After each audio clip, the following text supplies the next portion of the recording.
Amasola Africa awuthokozela umsebenzi wamapholisa ngokubotshwa kwabasolwa laba ngemva kwemveke embili zokusahlela kwakagogo uEsther Mahlangu.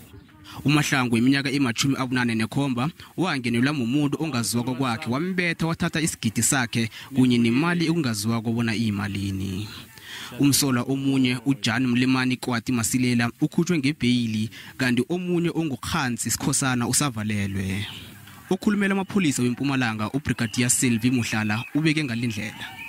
Abasolwa lababili laboshiwe namhlanje bavele enkantolo la eMdutshana. Oqala umsolwa ungaphakathi enkantolo uzobuya futhi ngomhla ka-20 April for formal bail application.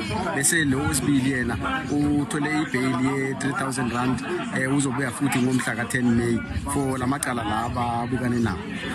iEsther Mahlangu Foundation ithi kweuke okunye emahlombe wabo.